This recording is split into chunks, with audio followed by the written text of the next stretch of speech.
Hello again and welcome back to English Today. This is DVD 20 and the third DVD of your advanced level.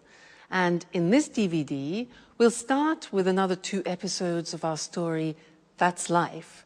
And then in our special TV programs, there'll be a discussion about how to manage change, known as change management.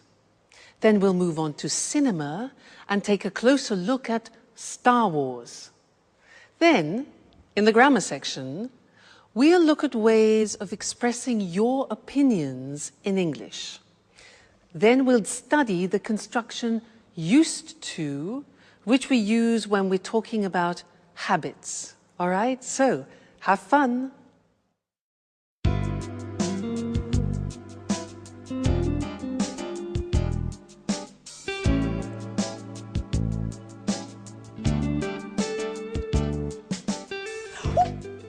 Edward, stop! Put that infernal gadget away. That's enough. There's a limit to everything, you know. Great. That's it, Anne. Go on like that. You are fantastic. Oh, fantastic, my eye. I told you to cut it out. Alice! Alice! Yes, Anne, what can I do for you? Stop laughing. Oh, Anne, and tell your director friend to give it a rest. And put away that damn video camera. I absolutely do not want to be filmed like this. Have I made myself perfectly clear? Hi, Alice. Hey. Good morning, Edward. Can't stop working, eh? What's on the menu for today's shoot? Wow, Anne, you look beautiful. Excuse me, could I use the bathroom for a moment? Huh? Thanks. Oh, calm down, Anne. None of these sessions are going to be shown for air. At least for now. What exactly does for now mean? Well, once all the material's been put in place, cut and edited, Edward's planning on showing it to a producer. If it's accepted, the idea is to go for our own TV program. Isn't that a great idea? What? Yeah. Producer? Television? Mm-hmm. Let me in, Jack. Let me in. No, let me in. Oh, oh, oh, let me in. Oh.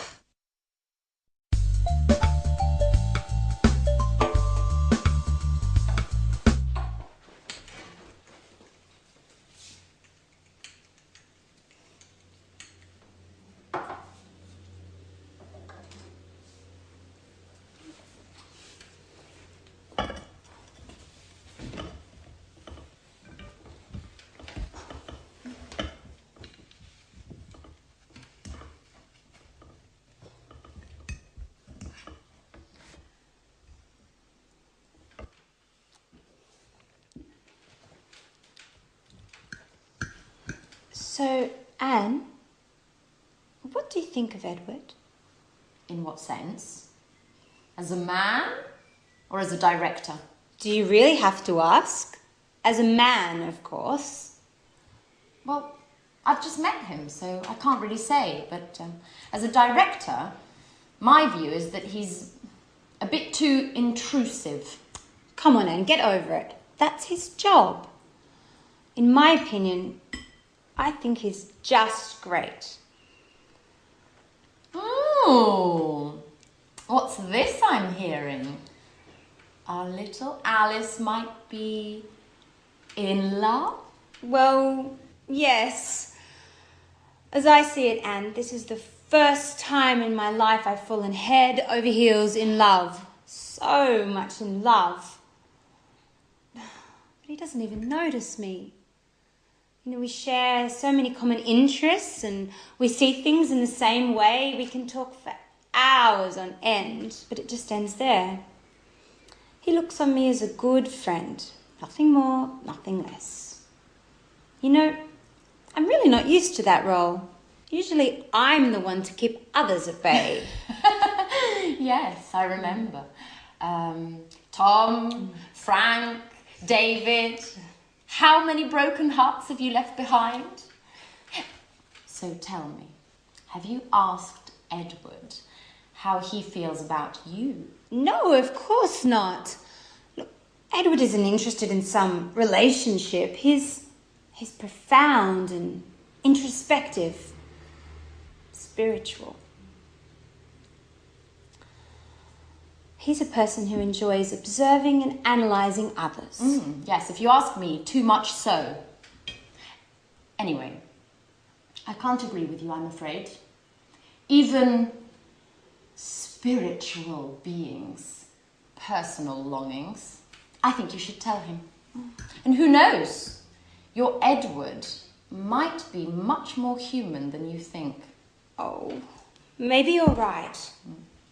But I have to think of a special way to show him just how I feel. Maybe I should see what my horoscope has to say. Yes, I've just had a brilliant idea.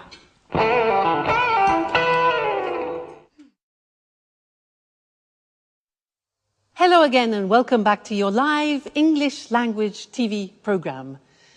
Did you hear in that episode how the girls were talking about their love problems? They were exchanging opinions about their love problems. Well, that's what I want to study with you now, is how do you express your opinion in English and how do you ask other people for their opinion?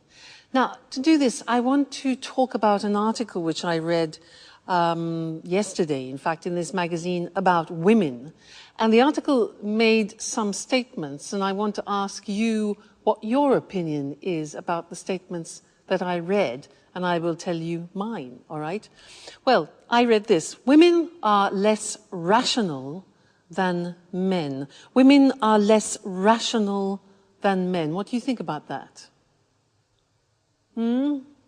Yeah, well, I can go along with that. I agree in a way women are more emotional and more instinctive, yeah? Do you agree? Next thing. Other thing they said is women are less intelligent than men. Women are less intelligent than men. Now, what do you think about that? Well, I totally disagree with that. I don't know about you. Women are less intelligent than men. Who wrote this article? Men are stronger than women. Do you agree? Well, yeah, I mean, physically, men usually are stronger than women. Maybe emotionally and morally, we could debate the fact. Yeah? Maybe? Okay. Next one. Men make better leaders than women. Do you agree with that? Yeah, up to a point. I mean, most of the leaders in this world are men. But maybe it's because women haven't had enough chance to be leaders yet. Who knows? All right, and the last one is a woman's place. A woman's real place is in the home. What do you think about that? I totally agree. A woman's place should be in the home. Nice article. Let's move to language. Maybe it's better. Let's talk about the language we use when we give opinions. And let's use the screen. So, asking for somebody's opinion, how can you do that? Well, you can say, what do you think about that? What do you think about that? Simple question. Or, what's your opinion? We can also ask, what do you feel about that, which is more related to emotions rather than to the intellect. So, what do you feel about that? Or, what are your thoughts? What are your views about that? All right, so those are all ways of asking for somebody's opinion. When you want to give your opinion, you can say, I think, I feel, in my opinion, we should. My view is that we should, my view. Or as I see it, I think we should. All right, so that's giving opinions. Now, often you want to talk about agreement. Now, how do you ask a person for agreement? We don't say, "Are you agree?" Many languages translate that wrongly. It's not "are you agree," but "do you agree with me?" All right? Do you agree? Be careful. Do you agree? Another alternative is "do you go along?" Go along means have the same opinion. Do you go along with that? All right?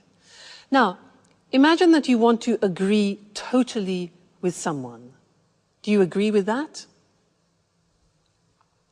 Exactly. You can say, "I totally agree with you. I completely agree with you." You can say, "Yeah, I go along with that. I agree with that." You can also say, "That's right. Exactly," or "absolutely." Those are all ways of agreeing totally. Now imagine that you agree sort of, you agree partially. The language here is, "Yeah, that's a good point, but I agree with you up to a point. I agree with you up to a point." So that's partial agreement, but not total agreement, all right? Now, disagreement. To be polite, you can say, "I can't agree with you, I'm afraid." If you say, "I don't agree with you," that's quite aggressive. So it's better to say, "I can't agree with you, I'm afraid," for example, if you're in a meeting. But if you want to be aggressive, you can say, "I totally disagree with you." All right, so that's an aggressive disagreement. And you could also say, "Oh, come on. Come on." All right? So there, we looked at exchanging opinions, giving opinions, asking for opinions, and then talking about agreement, agreeing totally, partially, and disagreeing. I'm sure you'll find that very useful because it's what we do every day. All right? So happy practicing and see you in the next lesson. Bye.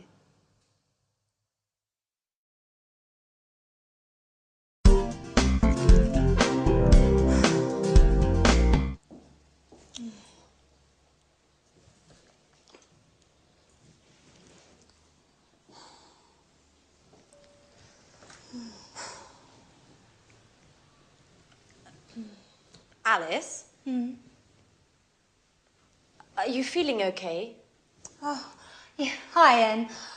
I'm just preparing a little lunch for Edouard. Edouard? What's with the French accent? I thought you said he was Canadian. He is, from the French part. His mother's French, so he's fully bilingual. Well, now that you mention it, I had noticed a slight French accent. Oh, yes. Isn't it adorable?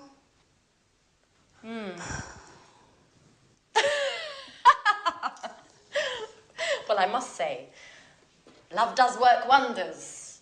I'm not at all used to seeing you as a housewife. Well, to tell you the truth, I haven't got used to it yet.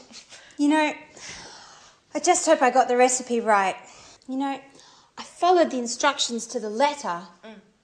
But you know I feel like a fish out of water with these things. So, you've decided to go for Edward's jugular? Well, not only that. Here's the crowning touch. What is it? It's a Chinese fortune cookie with a little note inside.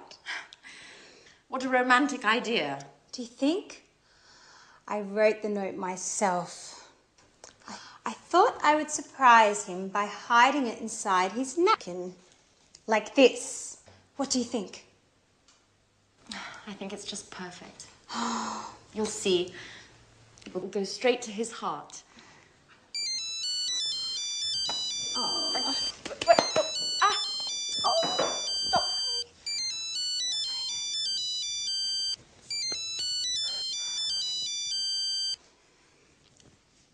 Hello?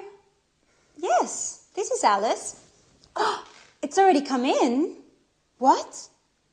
Oh, in half an hour? Yeah, okay. I'll be there in a few minutes. Anne? Could I borrow your car? Please? I have to go and pick up a packet my father sent me, but the post office closes in half an hour and I won't make it on foot. My car? You don't have a license? Oh, don't worry about it. I have it. And anyway, I always used to drive. You know, my dad's got a car just like yours. Okay, I'm off. Tell Edward I'll be back in a flash. Alice? Alice? But who's going to clean up this mess? Get used to it, Anne. It's the same old story. Now I'm late.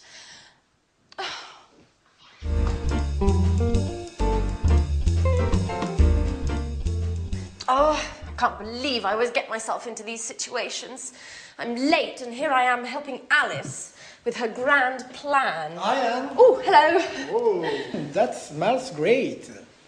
My compliments to the chef. Oh, no, Edward. It's not like you think. I have to go. I've got a meeting with my boss.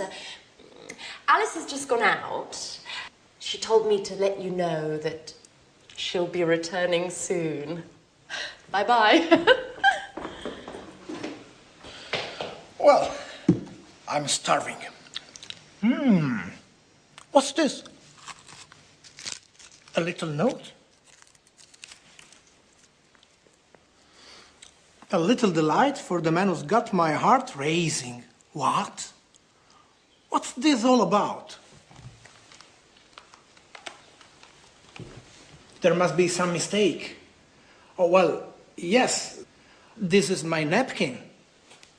Who could have written this? Oh my God! Anne! But she was just here and she was so shy. This is getting interesting. Anne is very cute. So what am I going to do now? I'm not used to these things. Now, has it gone? Well, it's not here. It's not there either. Edward? Yes? Have you seen my mobile phone? Oh, no, here it is. Thanks.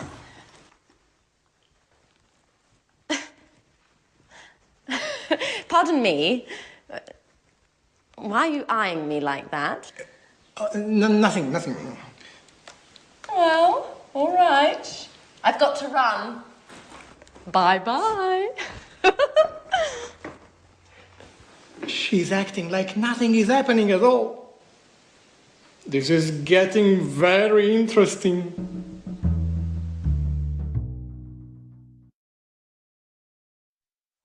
Hello again and welcome back. Did you notice a grammatical form that they used to and get used to? Did you pick that up when they were speaking? Because these are forms that we use in English when we're talking about habits. It's not an easy form, and I'd like to teach you that now. And to do that, to give you an example of the grammar in action, I want to talk to you about when I moved to Italy and I lived there for some time, and I had to change some of my habits. I had to adopt some Italian habits. I had to get used to new things, all right? So I'm going to use the grammar construction as I talk about this. Try and listen and pick it up. Now, I wrote a list actually because really fascinating. You would think that Italy and England being very close wouldn't be very different, but in fact there are some noticeable differences. For example, driving on the right. I had to get used to driving on the right. In England, we drive on the left. So you can imagine it's a question of life and death. So the first thing was, I had to get used to driving on the right. You hear that? To get used to driving on the right. Now that means that I had to adopt a new habit, to get used to doing something. We'll look at the grammatical form after. For now, just listen how I use it, all right? Another thing. Oh yeah, Italian driving. I had to get used to Italian driving. Red lights are not really red lights. Red lights, traffic lights, are negotiable. And I had to get used to being very flexible driving on the roads in Italy, I can assure you. Now, speaking Italian. Now, when you speak Italian, you divide the world into masculine and feminine. And you know that in the English language, we don't have masculine and feminine. For table is neutral, whereas in Italian, it can be masculine or feminine. For example, computer is masculine. So I had to get used to dividing my world into objects, which are masculine, and feminine, which for an English person is really quite a challenge. So another thing was rolling my R. In English, we don't say R. It doesn't exist. But in Italian, for example, if you want to say red, you have to say rosso. R. It took me 1 year to learn R. So I had to get used to rolling my R. Terrible. Coffee. In England, we have mugs of coffee like this. In Italy, I had to get used to small amounts of strong coffee. So that was a new habit. But then I found cappuccino, so that was the alternative. And the last thing that I had to get used to was the Italians gesticulating. The Italians use many gestures like and they use their shoulders, and noises as well. And when I saw Italians in the street at the beginning, I thought they were always arguing. But in fact, they're not. It's a normal way for the Italians to gesticulate. So I had to get used to reading the language as not necessarily aggressive. All right, so that's some of the things I had to get used to, all right? Let's go and look at this grammatical form now because it's not easy to use, all right? Let's look at the screen. So to get used to is followed by the gerund form. And it describes this process of changing and taking on a new habit. Look at the examples. I'm getting used to speaking Italian every day. Used to speaking Italian. Now, we use the verb get used to, because it describes the process. And you can put the verb get into any tense, present tense, past tense, future, no problem. Here we have it in the present continuous. So, I'm getting used to speaking Italian every day. Listen to the pronunciation. I said used with a T sound. Used, not used or used. Used. That's very important to distinguish it from the other verb, use. Okay? Used. The next example, I still haven't got used to driving on the right. Here we have it in the present perfect. I haven't got used to driving on the right. Next example, don't worry, you'll get used to it. For the future, you'll get used to it. All right, so here we have an example in the future, used to it, which is an object. In the past, I had to get used to it. In the question form, how long did it take to get used to? Okay, how long did it take to get used to? So, a difficult form. Now, let's move on to the next section, which is the verb to be used to. This is very interesting because when you change a habit, it's a process. But then when you have adopted the habit, it's a state. So we use the verb to be. The examples. I'm used to getting up early in the morning. That means that now I do it regularly with no problem. I am used. We use the verb to be for the state. He isn't, negative, used to working alone. In the past, I wasn't used to driving on the right. So here we have a state of a new habit using the verb to be. To get used to do something is adapting a new habit. It's the process. So that's a difficult grammatical form, but it's the only way in English that you can describe taking on new habits. So it's terribly important for you to learn. Don't worry, you'll get used to it slowly but surely. Okay, bye for now.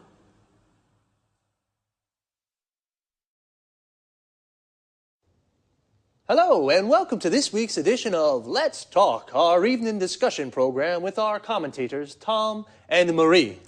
Good evening, everyone. Good evening. According to a recent report from the EU on the economies of the Eurozone, many companies are going through a difficult period. Senior managers are realizing that business as usual is no longer possible. Many companies need to embrace radical change in order to survive.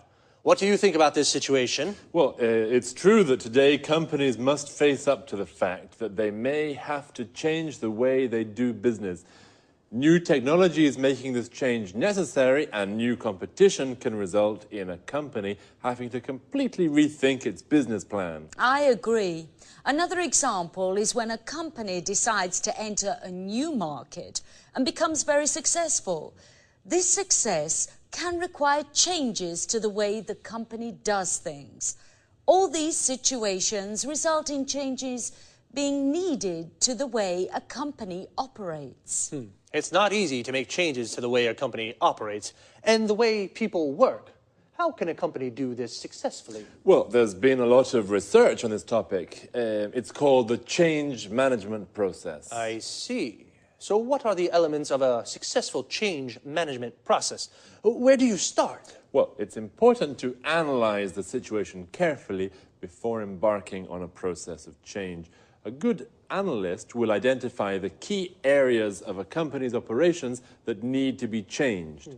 Then an effective change strategy needs to be drawn up. This says exactly what needs to be changed. That's right. Input to the strategy can come from the management team or an external consultant. In addition, all the company's workers should be asked for ideas. Sorry, I don't quite follow that. Do you mean that the workers in a company should be able to decide what changes are made? No, that's not what I mean. Everyone in the company should be canvassed for suggestions on changes that could be made to the company. This enables employees to buy into the change process. They feel included and are more likely to implement the changes once they've been decided. Okay, I see. It's clear now. So, lots of people input into the change strategy. And what happens next? Well, now the strategy has to be implemented. It has to be put into action. This can be the most difficult stage of the change management process. Staff need to be told about the changes, and some may need training on new ways of doing things. A member of the management team should be available to answer questions from employees about the changes taking place. And once the changes have been implemented, is that it? No, it's not. It's very important to consolidate the changes to make sure that employees don't go back to the old way of doing things. A manager should be chosen to act as a champion for the changes and should collect feedback from the employees to see what they think about the changes. This champion should praise employees who have implemented the changes. Of course, it's very important to raise the morale of staff at this time. Otherwise, there is a risk that they'll revert back to the old way of doing things. So it's quite a complex process. Well, companies need to know about change management techniques in order to survive in today's rapidly changing markets. Thanks to Tom and Marie for their explanation on how to bring about change in a company. Goodbye, Eric. Goodbye. And goodbye, everyone, and see you again next week for another edition of Let's Talk. So, the change management process is the process a company uses to change the way it operates. Due to new technologies and new competition, many companies have to rethink their business plan.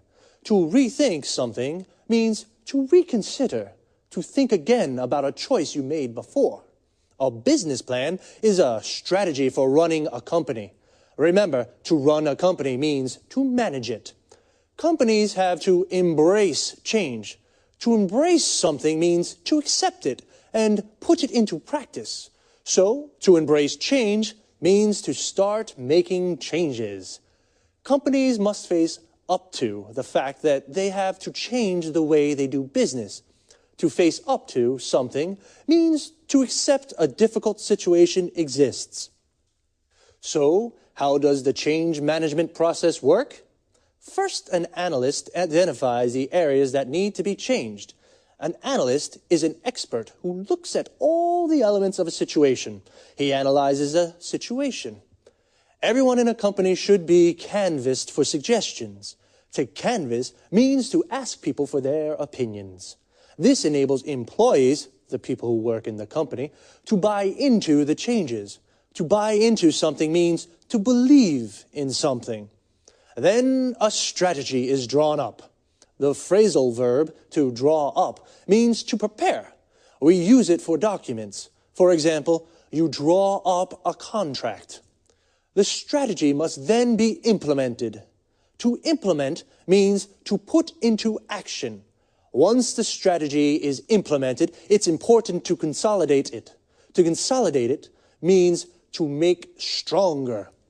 And employees should be asked for feedback to see what they think of the changes. Feedback means opinions about something. Well, folks, we've come to the end of today's program. See you again soon. Good morning, everyone, and welcome to another edition of Talk Cinema. This morning, we'll be talking about the most famous of all science fiction sagas, Star Wars. As always, in the studio with me is Sanjeev Gupta, our cinema expert. Welcome, Sanjeev. Hello, Lucy. Hello, everyone. A question to start with, Sanjeev. Just how many films make up the Star Wars saga? 6 in all. And how many of these have you seen? All 6, of course. And you? 4, I think. When was the first film made? The first film, A New Hope, was released in 1977. The last film, Revenge of the Sith, was released in 2005. And who's the director? Well, George Lucas wrote the scripts for all the films and directed 4 of them. And what about the other 2? Irvin Kershner is the director of The Empire Strikes Back, and Richard Marquand directed The Return of the Jedi. What's so special about the Star Wars films, Sanjeev? Lots of things, actually, Lucy. You know, the first Star Wars film, back in 1977, broke new ground with its special effects. New methods were used whereby the action shots were taken against a blue background with real models. It doesn't sound sophisticated compared with today's computer-generated effects, but 29 years ago, it was revolutionary. In fact, the amount of time Lucas spent on the special effects almost resulted in the film not being finished. Why do you think the films have been so enormously popular? We're dealing with science fiction here, but really the storylines in the films draw on themes common not only to science fiction, but also to classical mythology. Really? Interesting. Yes, then there's the obvious struggle between good and bad. There's the famous force, the energy field that can be used for good but also for bad. Love plays a big part in the saga, as does the eternal struggle for power and domination. Love, power and domination, yes. So, have the films made a lot of money? It's been estimated that the films, along with the TV series, books and video games that have been made around the Star Wars theme, have generated $20 billion over the last 29 years. So, $20 billion, yes, that's rather a lot of money. And what about the music in the movies? I really love the music. Yes, I think the music has played an important role in helping people to remember the films. John Williams composed the scores for all 6 films. The style he uses has changed as the years have gone by. In the first films, he associated leitmotifs with each character, quite a simple approach. In the later films, he changed his mind and took a richer, more sophisticated approach to the music. One last question. Is the saga definitely complete now? I wouldn't bet on it. There are rumours that George Lucas may be working on a sequel, but for television, not for the cinema. So, we may be seeing Luke Skywalker again soon. Wonderful. Well, thanks, Sanjeev, and goodbye. Goodbye. To all of you and Sanjeev, may the Force be with you. Goodbye. Now, let's have a look at some of that vocabulary we just used. So, 6 films make up the Star Wars saga. To make up something here means to go together to form the whole of something. The 6 films form the entire saga. To make up something is a phrasal verb that can also mean to invent something. For example, I made up a story means I invented a story. The first Star Wars film was released in 1977. We say a film is released when it can be seen at the cinema for the first time. It broke new ground with its special effects. To break new ground means to do something for the first time. It broke new ground because it was the first film to shoot the action shots with real models. An action shot is a scene of a film with action. For example, a car chase or a battle. And what are special effects? They're visual effects added to a film after the shooting has been completed. The shooting is the filming process of a film. The special effects used in the first Star Wars films were not very sophisticated compared with the computer-generated effects of today's films. Computer-generated effects are special effects that are made using a computer. The soundtracks of the Star Wars films have also become very famous. The soundtrack of a film is its music. In the first films, John Williams, the composer of the soundtracks, associated leitmotifs with each character. A leitmotif is a reoccurring musical or visual theme associated with a particular character, situation, or emotion. Well, we have, as usual, run out of time, so goodbye for now.